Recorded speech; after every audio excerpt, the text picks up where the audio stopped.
नमस्कार, आदाब। Crime petrol dial 100 में आप सबका स्वागत है। अपराध चाहे जितनी भी चालाकी से किया जाए, लेकिन ना अपराध छिपता है और ना ही अपराधी।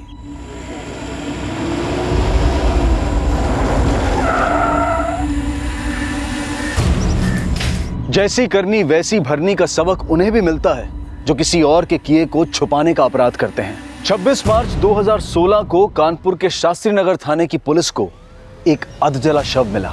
हत्या 25 मार्च 2016 को हुई थी। हत्यारा अभी तक मुखौटे में था और जिसकी हत्या हुई थी उस लड़की का नाम मीनल तिवारी था।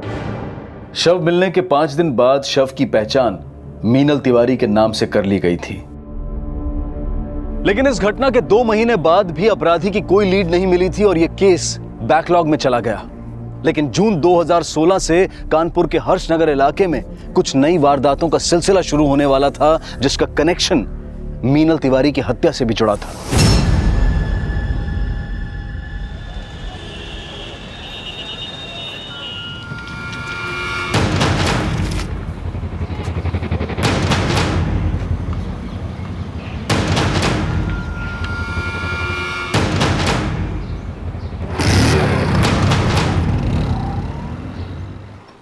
पाँच किलो काजू कतली और कैसी लग रही है जलेबी?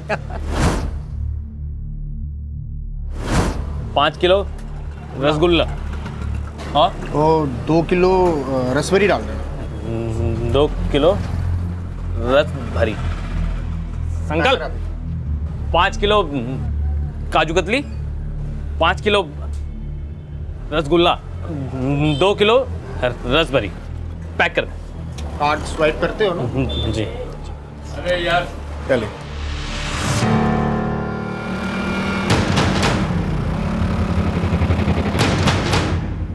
अरे साले साहब, गधा अगर सर पे ताज भी पहन लेना तो भी वो साम्राज्य डुबा ही लेता है। क्यों आप पापा जी का धंधा बिगाड़ रहे हो? हाँ, देखिए ये गिराइक सामने वाली दुकान पे जा रहे हैं आपकी वजह से। मुनीम जी, उत्तराधिकारी अब मैं। राजकुमारी को अपना बना लेने से ना राजा नहीं बन जाओगे जीजा जी।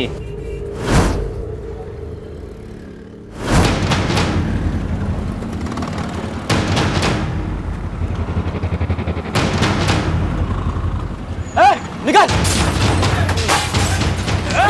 अरे अरे रुको!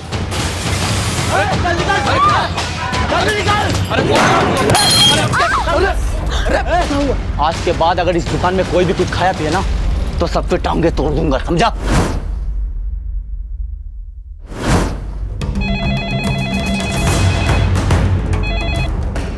हेलो,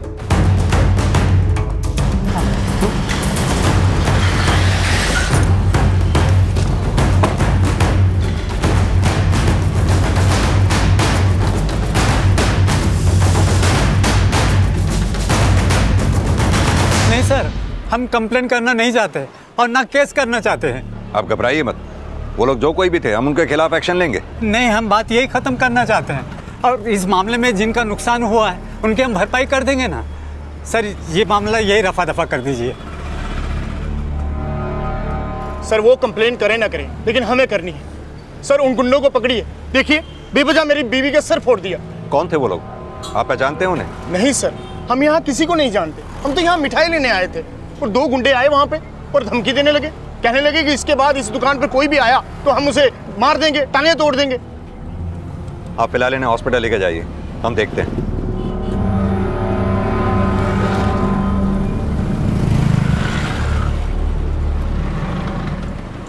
साहब, सीसीटीवी फुटेज दिखाने से तो हम आपको मना नहीं कर सकते, लेकिन इस सीताराम के पछड़े से हमें दूर रखिएगा। ये जिन 2 गुंडों ने आपके पड़ोस में सीताराम की दुकान में तोड़फोड़ की, उनसे सारा बाजार डरता है क्या? सर गुंडों का तो पता नहीं, लेकिन इस सीताराम दुबे से पूरी बाजार में कोई भी बोलचाल नहीं रखना चाहता है साहब। ऐसा क्यों? सर इसके बारे में क्या पता है साहब, बड़ा ओछा बुड्ढा है साहब। अपनी बीवी मरी तो उसकी 13वीं मनाती अपने लिए दूसरी बीवी लेके आया। साहब ये सीताराम की बीवी उसकी बेटी से 6-7 साल छोटी है। मुझे लगता है कि वो गुंडे सीताराम की बीवी को जानते हैं, जिसको सीताराम कैसे भगा के लाया है।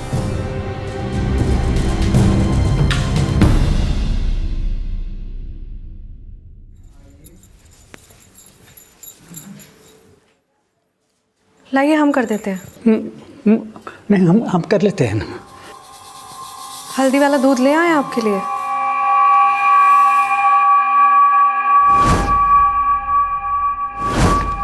सर, वो हमलावर जिस बाइक पर आए थे उस बाइक का नंबर मैंने आरटीओ भेज दिया है। सर, उन हमलावरों को मार्केट में पहले कभी किसी ने नहीं देखा। हाँ, लेकिन ज़्यादातर दुकानदारों का यही कहना है कि ये अटैक इसीलिए हुआ क्योंकि सीताराम दुबे ने एक 24 साल की लड़की से शादी की थी। सर, कहीं ऐसा तो नहीं कि सीताराम ने उस लड़की से जबरन शादी की हो और केस इसलिए नहीं किया क्योंकि उसका भेद खुल सकता था। और सर, ये भी तो हो सकता है कि हमला करने वाले उस लड़की के जानने वाले हों। ये तो होना ही था। पापा जी ने कांड जो ऐसा किया है वो तो शुक्र मनाओ कि किसी को गोली नहीं लगी। तुम जो आज हो ना, अपने पापा की बदौलत ही हो। आहा, तुम तो उनकी तरफदारी करोगे ही। उन्होंने अपनी बेटी जो तुम्हारे नाम कर दी है, लेकिन उन्हें पता नहीं है कि तुम क्या चीज हो। उनका हिसाब किताब करते करते ना हमारी जिंदगी खराब कर दी है तुमने। तुमने अगर और बड़बड़ की ना, तुम्हारे भाई का टेटवा निकालकर तुम्हारे गले में फिट कर दूंगा।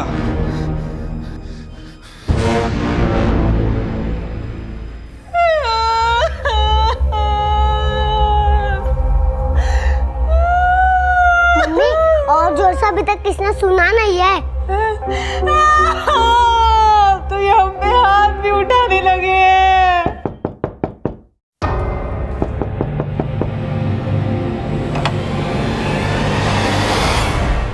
हमें सीताराम और उनकी पत्नी श्रद्धा से बात करनी है। हाँ, हम बुलाते हैं उनको। बुलाइए।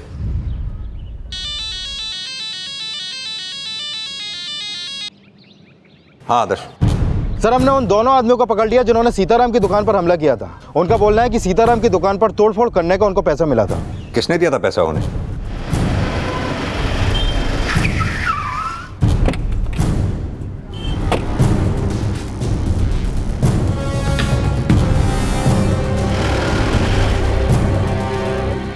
मालिक, श्यामदास सेठ को पुलिस पकड़ के क्यों ले गई?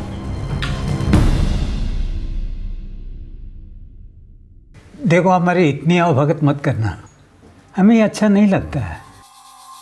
देखिए, हम आपके ऋणी हैं, आपकी सेवा करना हमारा फर्ज है। पापा जी, पुलिस आई है। हमें पता चला है आपकी दुकान पे जो हमला हुआ, आपके पड़ोस की दुकान वाले श्यामदास ने वो हमला करवाया था। अरे वो कमीना शुरू से ही हमसे जलता है, उसकी दुकान चलती नहीं है ना। लेकिन हमने तो ये भी सुना है कि हमको पता है कि अब आप क्या पड़ताल करने वाले हैं। अब इस उम्र में हमने शादी की है तो कोई गुनाह की है? हमने ऐसा कब कहा? लेकिन क्या ये शादी आप दोनों की रजामंदी से हुई थी? हाँ, दरअसल हमारी स्वर्गवासी पत्नी की आखिरी इच्छा थी कि हम उसके मरने के बाद में दूसरा घर बसा ले, और इसीलिए तो हमने matchmaker.com पे अपना शादी का रजिस्ट्रेशन करवाया, और श्रद्धा ने तो खुद हमें पसंद किया है। क्या ये सच है? जी सर। श्रद्धा ने पुलिस से यही कहा था कि ये शादी उसकी मर्जी से हुई थी, लेकिन 24 वर्षीय श्रद्धा का 63 वर्षीय सीताराम के साथ शादी करना एक ऐसा रहस्य था जो बहुत जल्द एक ऐसे केस को जन्म देने वाला था जिसका कनेक्शन 2 महीने पहले हुई मीनल तिवारी की हत्या से भी जुड़ा था। सर, सीताराम जी आए हैं। वो कह रहे हैं उनकी पत्नी श्रद्धा कहीं मिल नहीं रही है। बुलाओ उन्हें। सर, श्रद्धा रोज सुबह 7 बजे केशव नगर मंदिर जाती है और 8 बजे तक घर वापस आती है। अब शाम होने को आई, अब तक उसका कोई पता नहीं चला।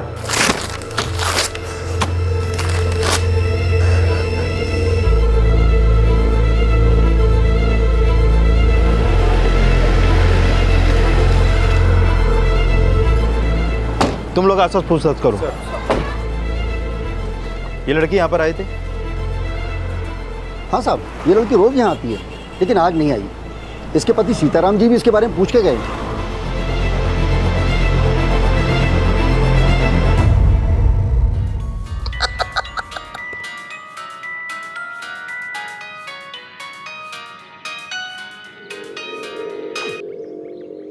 या तुम्हारी माँ गायब हो गई है और तुम यहाँ मजे कर रहे हो?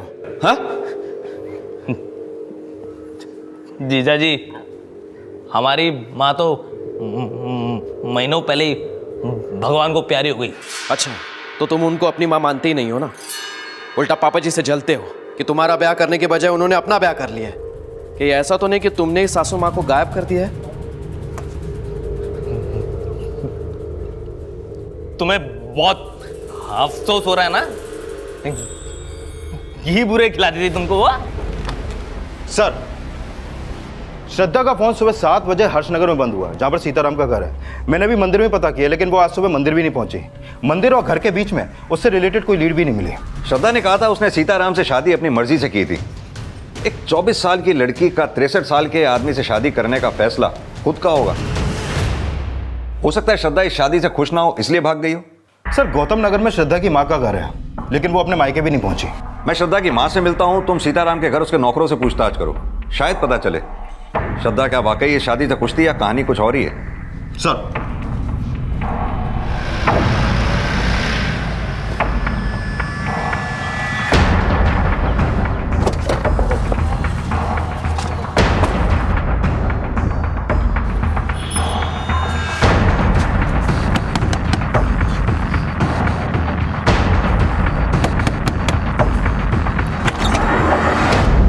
जी साहब। आप श्रद्धा की माँ हैं?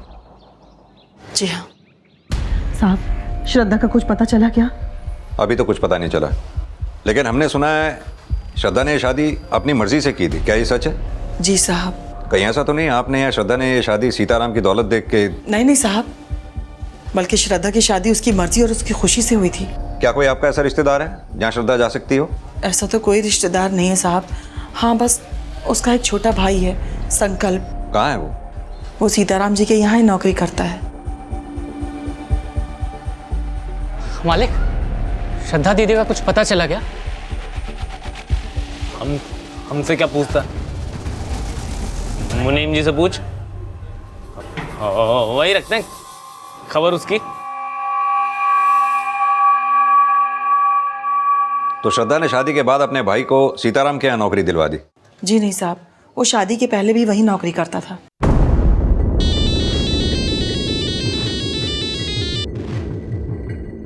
हाँ आदर्श। सर, मेरी सीताराम के घर के नौकरों से बात हुई, उनसे एक इन्फॉर्मेशन मिली है।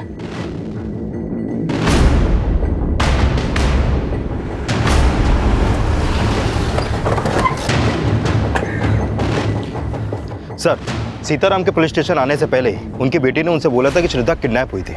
हाँ साहब, लेकिन सेठ जी ने उनकी बात नहीं मानी थी। सर, रितु ने झूठ बोला था हमको। लेकिन रितु ने कहा उसने श्रद्धा को किडनैप होते हुए देखा था। ये सच है ना? सर, वो पापा जी। सर, जाने दीजिए। क्या जाने दीजिए?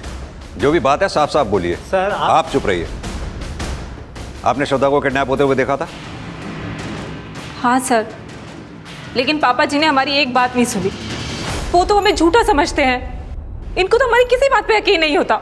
कहाँ किडनैप हुई थी श्रद्धा? सर, वो केशव नगर में एक सफेद रंग की गाड़ी थी और कुछ लोग उसे उठाकर लेके जा रहे थे। सर, हम उसे बचाने भी गए और देखिए ना, उस चक्कर में हमें भी चोट लग गई। आदर्श, इनके साथ जाओ, पता करो वहाँ क्या हुआ था। सर, हम पहले वहाँ जाके देख के आए हैं, वहाँ ऐसे कुछ नहीं हुआ।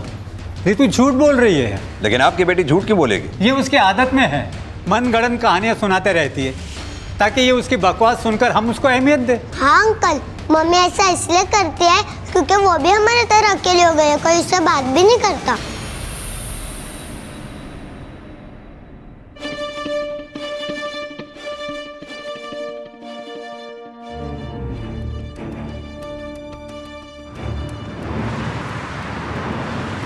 सर, एक मिनट। हाँ सर, यही वो जगह है जहाँ से श्रद्धा गायब हुई थी। मेहता, आस पास पूछताछ करो। सर, जब किडनैपिंग हुई क्या टाइम हो रहा होगा? सर, वही करीब 7, सवा 7 बजे। श्रद्धा मंदिर जा रही थी और हम सुबह सुबह की वॉक करके घर लौट रहे थे। सर, हम घर जाएं? हमारा छोटा बच्चा है ना, उसे भूख लगी होगी। ठीक है, आप जाइए। रितु के बयान के आधार पर पुलिस ने उस एरिया में पूछताछ की, लेकिन वहां न श्रद्धा की किडनैपिंग का कोई विटनेस मिला और ना ही उस एरिया की सीसीटीवी फुटेज से कोई क्लू। सर, सीताराम की बेटी ने जो जगह हमें दिखाई वहां पर पूछताछ भी की और वहां के सीसीटीवी फुटेज भी चेक किए, लेकिन ऐसा कुछ सामने नहीं आया जिससे पता चले कि वहां पर कोई किडनैपिंग भी हुई थी।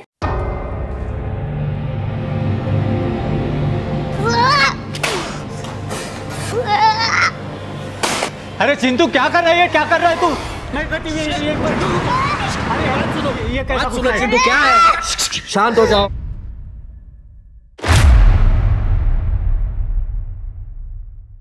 अपनी बेटी रितु को बुलाइए। मम्मी घर पर नहीं है। कहाँ गई है बेटा आपकी मम्मी? हमें मालूम नहीं, लेकिन मम्मी बहुत रो रही थी।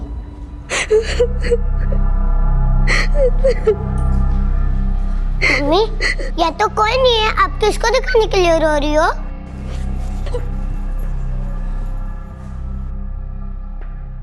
मम्मी कहती है या सब सेल्फिश है, सब खुद को ही प्यार करते हैं, इसलिए मैंने सबकी प्यारी चीज तोड़ दी।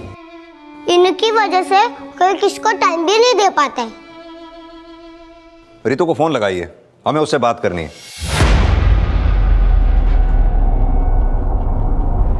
आप जिस नंबर को डायल कर रहे हैं वो इस समय स्विच ऑफ है। सर रितु का फोन स्विच ऑफ आ रहा है। सीताराम जी, कहीं ऐसा तो नहीं रितु ने श्रद्धा को गायब किया और आपसे झूठ बोला हो? अब जब उसका झूठ पकड़ा गया तो वो खुद गायब हो गई। क्या सर आप कुछ भी बोल रहे हैं? हम कुछ भी नहीं बोल रहे, श्रद्धा के गायब होने की वजह जानने की कोशिश कर रहे हैं। कहीं ऐसा तो नहीं इस घर में श्रद्धा से किसी को कोई प्रॉब्लम रही हो, या श्रद्धा को आप लोगों से? श्रद्धा खुद गायब हुई है या आप लोगों में से किसी ने उसे गायब कर दिया है?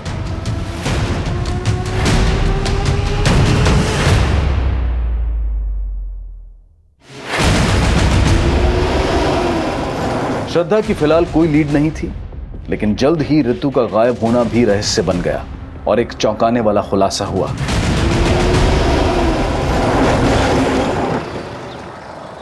सर, रितु का फोन यहीं पर बंद हुआ था और इसकी लाश भी हमें यहीं पर मिली है। ये देखिए सर, ये निशान लगता है गला घोंट के मारा गया। हमारी टीम आसपास पूछताछ कर रही है, शायद कोई लीड मिले।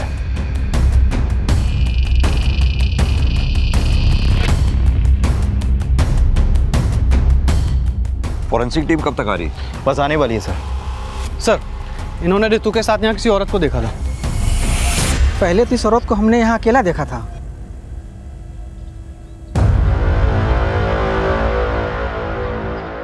फिर बाद में हम वापस लौट कर आए तो देखा ये औरत किसी और औरत के साथ बात कर रही थी। कौन थी वो औरत? सर, उसका चेहरा तो हमने नहीं देखा क्योंकि हम बहुत दूर से देखे थे, पर वो साड़ी पहन रखी थी। सर, श्रद्धा भी साड़ी पहनती है। कहीं ऐसा तो नहीं कि इस आदमी ने जिसे देखा हो वो श्रद्धा ही हो? लेकिन श्रद्धा तो कल से गायब है, रितु से मिलने क्यों जाएगी?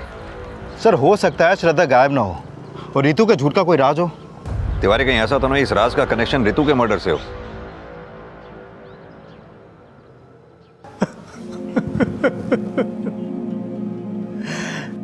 रितु का मर्डर हो गया। अंकल, मम्मी कहाँ है? मन को कुछ नहीं हुआ है ना अंकल? बेटा तुम्हारी मम्मी हम सब लोगों को छोड़कर भगवान के पास चली गई है। मुझे मालूम है, आप सबने मम्मी को भगवान के पास भेजा है। आप मम्मी से प्यार नहीं करते थे। चिंटू, आप लोग चिंटू के बात का गलत मतलब मत निकालना। वो अपने मम्मी से बहुत प्यार करता है। लेकिन क्या आप लोग रितु से प्यार करते थे? रितु का आपकी बीवी श्रद्धा के साथ कैसा रिश्ता था? सर, हम सब लोगों का रिश्ता अच्छा ही है। मुझे तो लगता है कि श्यामदास की तरह किसी दूसरे ने हम लोगों के ऊपर चिढ़ निकाली है अपनी, इसलिए पहले मेरी सासू माँ गई और अब रितु का मर्डर हो गया। अगर कोई घर वाला नहीं तो बाहर वाला कौन कर रहा है ये सब? नहीं, हमें नहीं पता सर। हमें तो श्रद्धा की फिक्र हो रही है कहीं उसका भी कोई।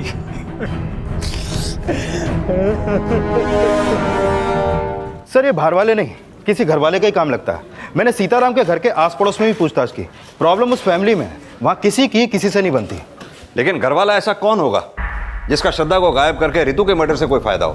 सर, श्रद्धा क्यों गायब हुई इसका अभी तक हमारे पास कोई लीड नहीं है, लेकिन रितु के मर्डर में श्रद्धा के कनेक्शन की एक थ्योरी बनती है। कैसी थ्योरी? सर, पता चला है कि श्रद्धा के भाई संकल्प को रितु के पति विशाल ने सीताराम की दुकान पर काम पे लगवाया था और काम पे लगने के 6 महीने बाद ही श्रद्धा की शादी सीताराम से हो गई थी। यानी कि तुम ये कहना चाहते हो कि श्रद्धा की शादी सीताराम से होना विशाल की कोई साजिश है? नॉट श्योर, लेकिन हो सकता है सर।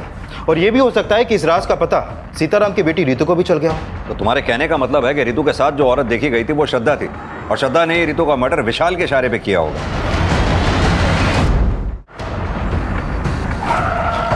श्रद्धा को अब रितु के मर्डर का सस्पेक्ट मानकर भी ढूंढा जा रहा था।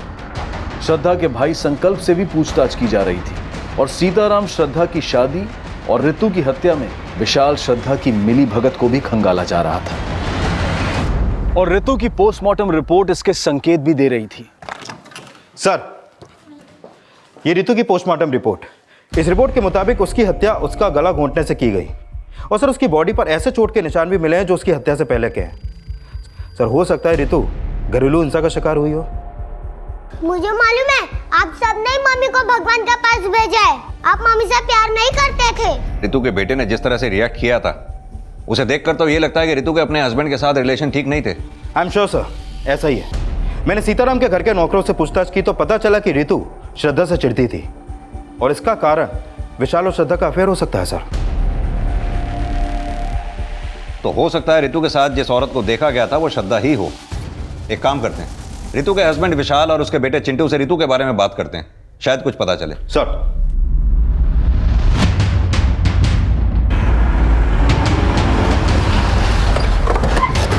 To into 1 is equal to 2, 2 into 2 is equal to 4।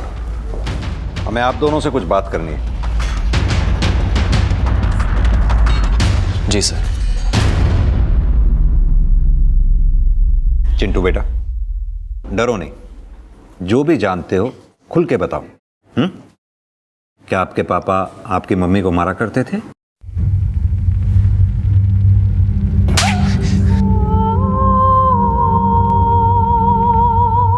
Sir मैं मानता हूं कि मैंने उसको 2-3 बार मारा है, लेकिन कभी इतना भी नहीं मारा सर कि उसको इतना गहरा घाव हो जाए, बल्कि वो खुद अपने आप को पीटती थी सर।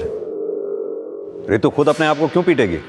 वो इसलिए ऐसा करती थी कि वो चाहती थी कि सब लोग उसको तवज्जो दें।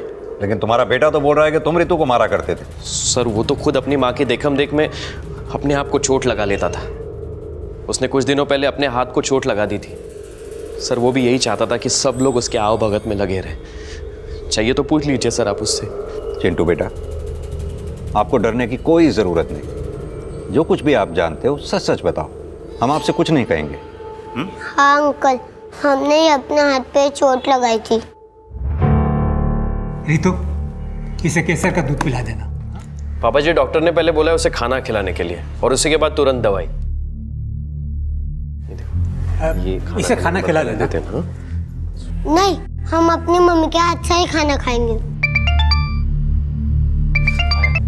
हेलो जी।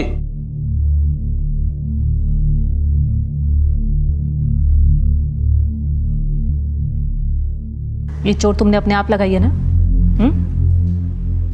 देखते ही पहचान गए थे।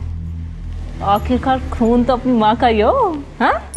और हाँ, अगली बार अपनी आप भगत करानी हो ना तो अपनी मामा का सर फोड़ के आना, तो गोदी में बैठा के खिलाएंगे, समझे? चलो अब मुंह खोलो, लो तू सभी मम्मी के हाथ से ही खाएंगे। लेकिन क्यों बेटा? क्योंकि घर में हमसे कोई बात नहीं करता था। जब चोट लगी तब सब प्यार करने लगे, बाद में वापस वैसा ही हो गया। लेकिन आपसे ऐसा करने के लिए किसने बोला? किसी ने भी नहीं। जब हमने देखा कि मम्मी खुद को बेल्ट से मारी थी और नाना जी और पापा को कहा कि पापा जी, ये अमित ने हमें बेल्ट से मारा। उसने कहा कि हम चिंटू और विशाल जी को लेके यहाँ से चले जाएं, और अगर हम इस घर से नहीं गए ना तो हमें जान से मार देगा।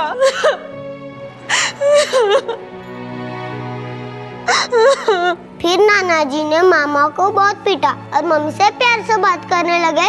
बाद में मामा ने मम्मी से बात करना बंद कर दिया। सर अमित तो ऋतु को शुरू से नापसंद करता था और उसके बाद धीरे धीरे उसको सासू माँ से भी प्रॉब्लम होने लगी। कैसी प्रॉब्लम? पापा जी ने उसकी शादी करने के बजाय वो खुद अपने लिए बहू लेके आए थे, इसलिए वो पापा जी से चिढ़ा करता था और उसके बाद सासू माँ से भी। विशाल और चिंटू के बयान के बाद पुलिस अमित से जुड़ी जानकारी जुटाने लगी और इस केस में अमित की भूमिका के कुछ नए समीकरण जोड़े जाने लगे। पता चला है कि अमित की अपनी बहन ऋतु से बिल्कुल नहीं बनती है और काफी समय से उन दोनों के बीच में बोलचाल भी नहीं है।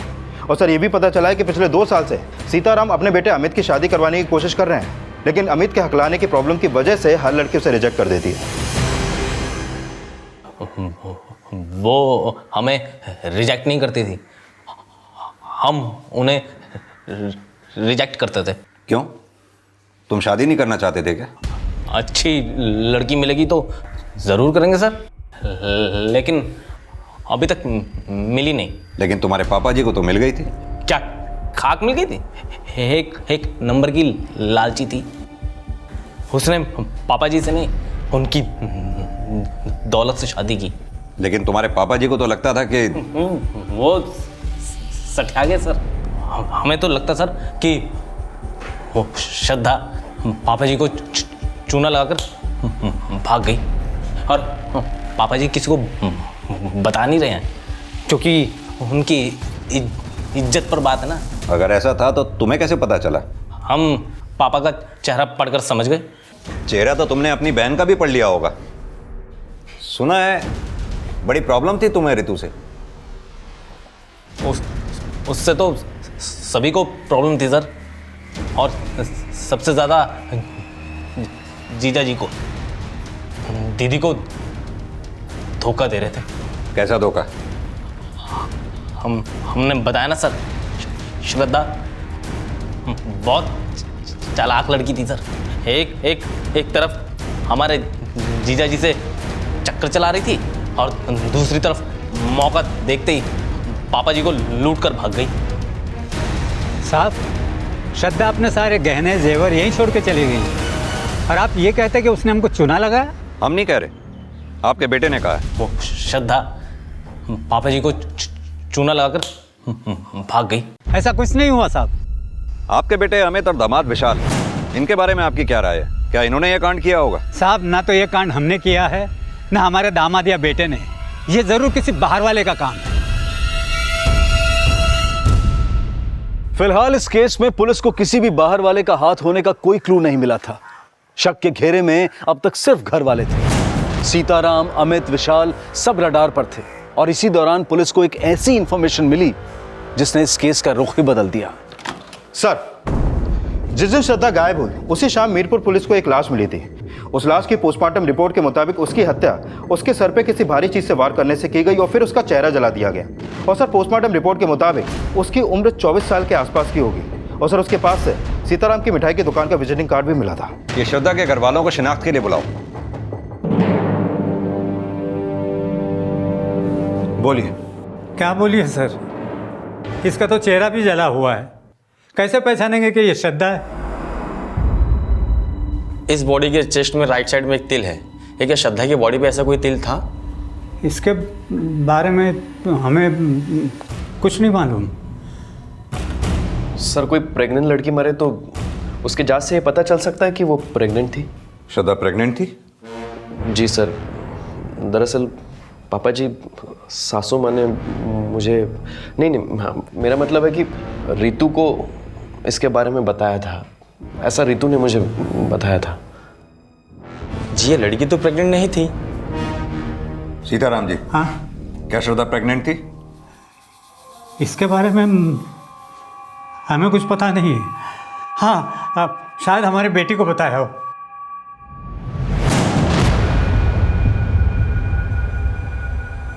सर, हो सकता है ऋतु ने विशाल से झूठ बोला हो, क्योंकि झूठ बोलना ऋतु की फितरत में था। ऐसा भी तो हो सकता है ऋतु ने ये बात विशाल को बताई ही ना हो, विशाल खुद इस बात को जानता हो कि श्रद्धा प्रेग्नेंट थी। तुमने नोटिस नहीं किया विशाल ने अपनी बात को कितनी स्मार्टली घुमा दिया था कि उसे श्रद्धा की प्रेगनेंसी की बात ऋतु ने बताई थी।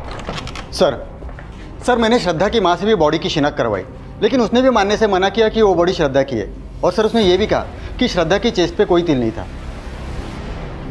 क्या श्रद्धा की माँ ये बात जानती थी कि श्रद्धा प्रेग्नेंट थी? नहीं सर। यानी श्रद्धा की माँ को ही नहीं, बल्कि श्रद्धा के पति सीताराम को भी श्रद्धा की प्रेगनेंसी के बारे में पता नहीं था।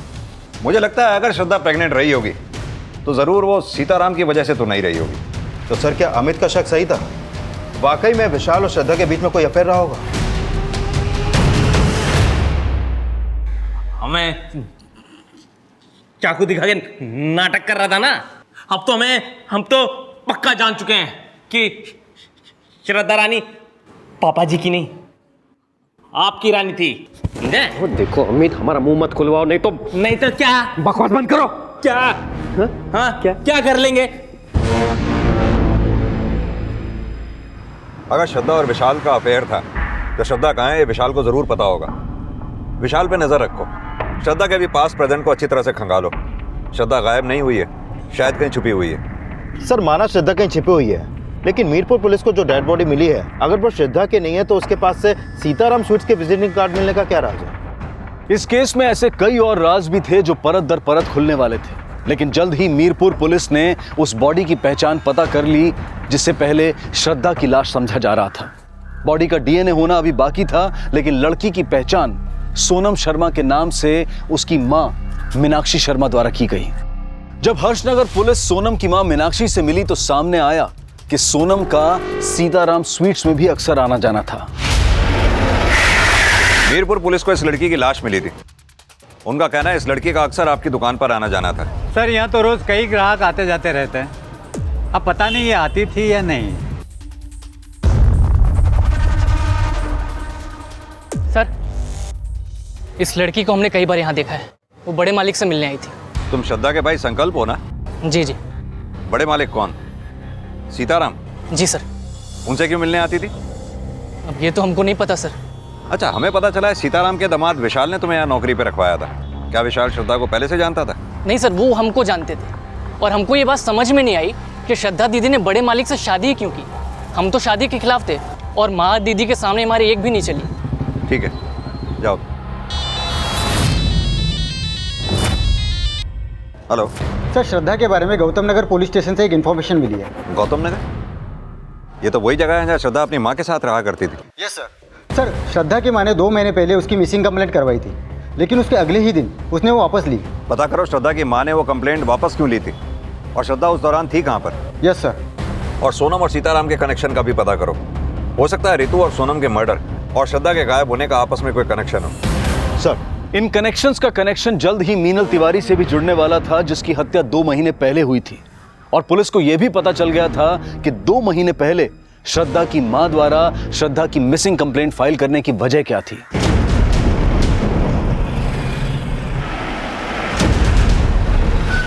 साहब, दरअसल उस दिन श्रद्धा हमको बिना बताए अपनी किसी सहेली के घर चली गई थी और हमें लगा कि वो कहीं खो गई है, इसलिए हमने पुलिस कंप्लेंट की। लेकिन जैसे ही श्रद्धा घर वापस आई, हमने वो कंप्लेंट वापस ले ली थी। झूठ बोल रही हैं आप। श्रद्धा उस दिन अपने किसी फ्रेंड के यहाँ नहीं गई थी, बल्कि बिष्णुपुरा में एक मैटरनिटी क्लिनिक में अपना इलाज करवा रही थी। ये उस क्लिनिक के पेपर हैं। श्रद्धा वहां इलाज इसलिए करवा रही थी क्योंकि उसका रेप हुआ था। रेप? नहीं सर, हमें नहीं पता कि श्रद्धा का रेप हुआ था। कहीं ऐसा तो नहीं कि आपने श्रद्धा का रेप किया और उसकी माँ को पैसे देकर उसका मुंह भी बंद कर दिया और श्रद्धा से शादी भी कर ली? नहीं साहब, हम इतने भी गए गुजरे नहीं है, बल्कि हमें ये सुन के धक्का लग रहा है कि हमारी बेटी के साथ इतना बुरा हुआ और उसने हमें कुछ भी नहीं बताया। माना कि आपसे श्रद्धा ने ये बात छिपाई, आपको क्या लगता है ये काम सीताराम का होगा? सर, श्रद्धा का हम रेप करते तो वो हमसे क्यों शादी करती? हमें तो लगता है कि हमसे ये बात छिपाई गई है कि श्रद्धा का रेप हुआ था। तो हो सकता है सीताराम जी कि अभी ये बात आपको पता चल गई और आपने श्रद्धा को गायब कर दिया या फिर करवा दिया। नहीं, हमने ऐसा कुछ नहीं किया है। श्रद्धा की मेडिकल रिपोर्ट के मुताबिक श्रद्धा के साथ रेप हुआ था। ये श्रद्धा और सीताराम कुछ भी बोलें, लेकिन श्रद्धा और सीताराम की शादी की वजह इस रेप से ही जुड़ी है। मतलब सीताराम ने हमसे झूठ बोला था कि उन्होंने मैचमेकर.com पे अपनी शादी के लिए रजिस्ट्रेशन किया और उसी साइट के थ्रू श्रद्धा ने उन्हें पसंद किया था। ये श्रद्धा और सीताराम के मैचमेकर.com के अकाउंट्स को चेक करवाओ। सच क्या है खुद ब खुद सामने आ जाएगा। सर,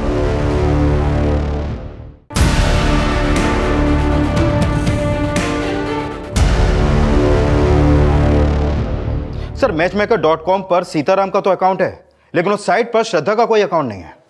इसका मतलब सीताराम ने हमसे झूठ बोला था। सर, सीताराम ने हमसे सोनम शर्मा के बारे में भी झूठ बोला था। वो अपने अकाउंट से सोनम शर्मा से चैट करता था, और वो सिर्फ सोनम शर्मा से ही नहीं और कई लड़कियों के भी टच में था। वो सीताराम जिन जिन लड़कियों से चैटिंग करता था उनके बारे में पता करो। तुम सीताराम को बुलाओ। सर, हमें श्रद्धा की एक ईमेल आईडी का पता चला है जो अभी भी एक्टिव है। पिछले दिनों श्रद्धा उसी आईडी के थ्रू यूट्यूब चैनल पे गर्भ संस्कार के वीडियो देख रही थी। सर, उनके वीडियो तो प्रेगनेंसी से संबंधित होते हैं, यानी श्रद्धा प्रेग्नेंट है, उसका ईमेल आईडी भी एक्टिव है, मतलब वो गायब नहीं है। सर, लास्ट टाइम उसने जिस आईपी एड्रेस के थ्रू लॉगिन किया था वो आगरा के एक साइबर कैफे गए। आगरा पुलिस से कांटेक्ट करो, पता करो श्रद्धा खुद साइबर कैफे गई थी या फिर कहानी कुछ और ही है। सर, सीताराम के नंबर पे कॉल किया तो उसके दामाद विशाल ने फोन उठाया। सीताराम ने सुसाइड कर लिया। क्या?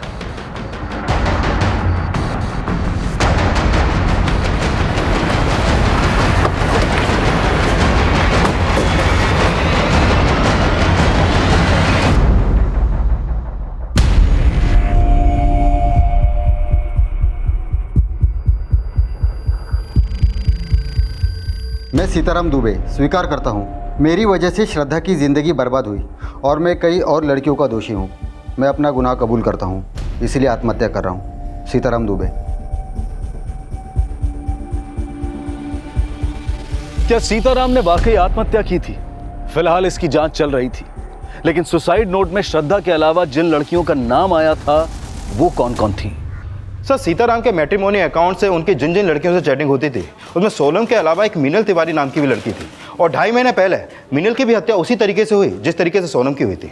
मीनल और सोनम की तो हत्या हुई, लेकिन श्रद्धा के गायब होने का क्या राज हो सकता है? सर, आगरा के जिस साइबर कैफे में श्रद्धा के आईडी पर लॉगिन किया गया वहां पर कोई भी सीसीटीवी नहीं लगा, और ये पता चला है कि जब सोनम की हत्या हुई उस समय सीताराम के फ़ोन की लोकेशन सोनम की फ़ोन की लोकेशन से अलग थी। और सर, ये भी पता चला है कि सीताराम के मैट्रिमोनियल अकाउंट को उसके लैपटॉप और उसके दुकान के पीसी से ऑपरेट किया जाता था। Excuse me sir. हेलो, ठीक है सर। आगरा से पीएसआई यादव का फ़ोन था। जिस साइबर कैफे से श्रद्धा के आईडी पर लॉगिन किया गया उस गली में एक सीसीटीवी मिला है, उसमें श्रद्धा कैप्चर हुई है। श्रद्धा अगर जिंदा थी तो फिर मीनल और सोनम की हत्या का राज क्या था? क्या श्रद्धा के गायब होने का कनेक्शन मीनल और सोनम की हत्या से जुड़ा हुआ था? क्या सीताराम की आत्महत्या कोई साजिश थी? सर, जिस दौरान मीनल की हत्या हुई तब भी सीताराम के फोन की लोकेशन मीनल की फोन की लोकेशन से मैच नहीं करती। सर, कहीं ऐसा तो नहीं कि सीताराम को फंसाने के लिए कोई और उनकी आईडी से चैट करता हो? सीताराम ने हमें खुद ये बात बोली थी कि उसका मैचमेकर.com पे अकाउंट था और उस अकाउंट को वो खुद ऑपरेट करता था। वहीं दूसरी तरफ भीष्मनगर मैटरनिटी क्लिनिक वालों ने भी ये साफ किया था कि श्रद्धा के साथ रेप हुआ था। सर, ऐसा भी तो हो सकता है कि श्रद्धा की कोई चाल हो, वो सीताराम को ब्लैकमेल कर रही हो, और इसमें उसका साथ विशाल ही नहीं बल्कि उसका भाई संकल्प भी उसका साथ दे रहा हो। इन सबको अच्छी तरह से खंगालो, और सीताराम के बेटे अमित को भी। सर,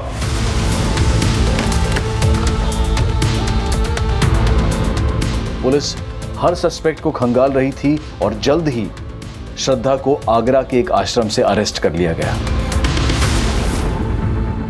सर, हम अपनी मर्जी से गए थे, भागे नहीं थे। सर, हमारी वजह से सीताराम जी को बहुत बदनामी सहनी पड़ रही थी।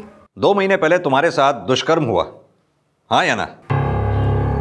हाँ सर, लेकिन कौन था वो दोषी? सर, हमें नहीं पता। सर, हमें तो किसी ने बेहोश किया और फिर हमारे साथ। किसी ने तुम्हें बेहोश किया या तुमने सीताराम को बेहोश करके उन्हें ब्लैकमेल किया, उनसे शादी कर ली, और जब ये राज रितु को पता चला तो रितु को भी मार डाला? क्या रितु दीदी का मर्डर हो गया? रितु ही नहीं, सीताराम जी की भी मौत हो गई है। सीताराम जी? नाटक करने की कोई जरूरत नहीं है अब। नहीं सर, हम नाटक नहीं कर रहे हैं। सर, हमें नहीं पता हमारे जाने के बाद यहाँ क्या क्या हो गया।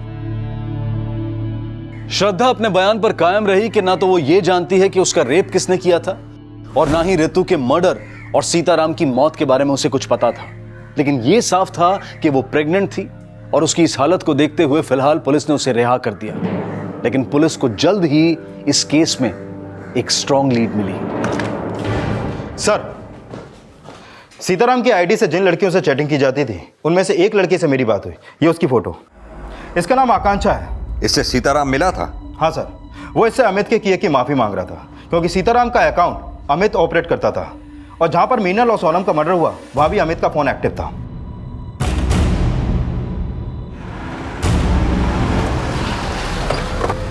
हमने जो भी किया सर, अपने बाप के कहने पे किया सर। उन्हें लड़कियों का शौक था सर,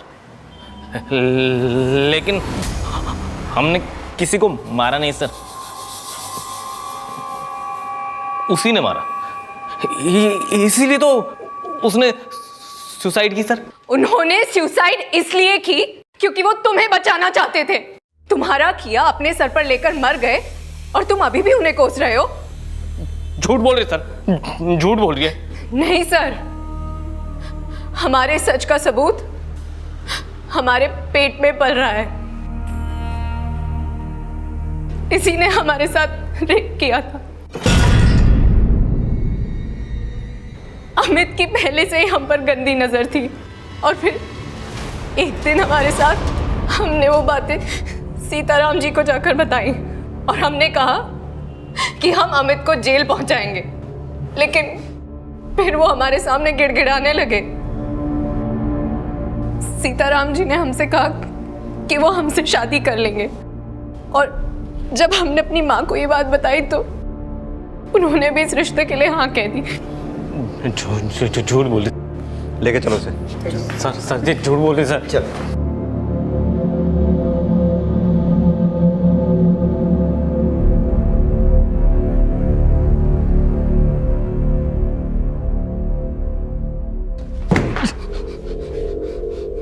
हमें लड़कियों से नफरत है, सब सेल्फिश होती है, सबको सिर्फ पैसे से प्यार होता है। मीनल और सोनम ये बात जानती थी कि तू अपने बाप के अकाउंट से उनसे चैट करता था? हाँ, और उनको कोई ऐतराज़ भी नहीं था, सब हमसे रिश्ता रखे हुए थे, क्योंकि हमारा बाप पैसे वाला था ना। लेकिन हमने किसी को चेप नहीं होने दिया, लेकिन जब मीनल चेप हुई तो उसको मार दिया।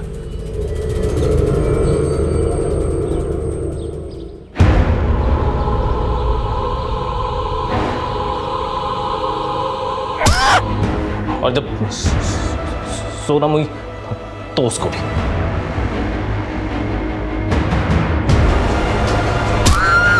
हमारा बस चलता तो हम श्रद्धा को भी मार देते। लेकिन अपनी बहन रितु को क्यों मारा? हमने रितु को नहीं मारा। अमित ने रितु का मर्डर नहीं किया था, और सीताराम की पोस्टमार्टम रिपोर्ट और सुसाइड नोट पर मिली हैंडराइटिंग के सीताराम की हैंडराइटिंग से मैच होने की वजह से यह माना जा रहा था कि सीताराम ने आत्महत्या ही की होगी। लेकिन रितु की हत्या किसने की थी? सर, श्रद्धा की मां लक्ष्मी की एक इंफॉर्मेशन मिली है। जिस दिन रितु का मर्डर हुआ उसकी फोन की लोकेशन उसी एरिया की थी जहां पर हमें रितु की लाश मिली। तो हो सकता है रितु के साथ जो औरत देखी गई थी वो श्रद्धा की मां ही हो। साहब, हमसे भूल हो गई साहब। जब रितु गायब हुई तो हमें पता चला कि आप लोगों को रितु पे शक है, क्योंकि उसने आप लोगों से झूठ बोला था कि श्रद्धा किडनैप हो गई थी, और तब हमने रितु का पीछा किया।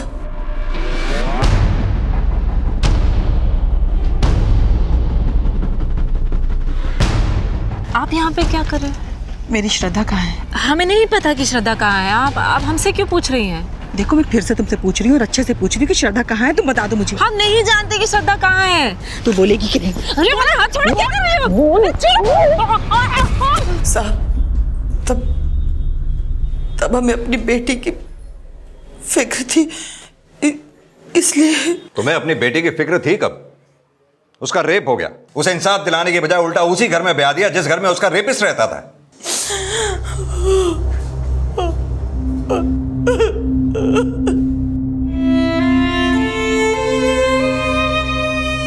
श्रद्धा की मां गैर इरादतन हत्या की अपराधी थी, लेकिन अमित ने जो अपराध किए थे वो एक ऐसी घिनौनी साजिश से जुड़े थे जिनका बचाव करना भी अपने आप में बहुत बड़ा अपराध है।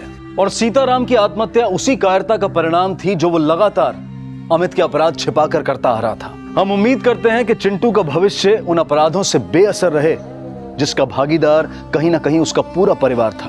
अब मैं अनूप सोनी आपसे विदा लेता हूं, फिर मुलाकात होगी अगले एपिसोड में एक और चौंका देने वाले केस के साथ।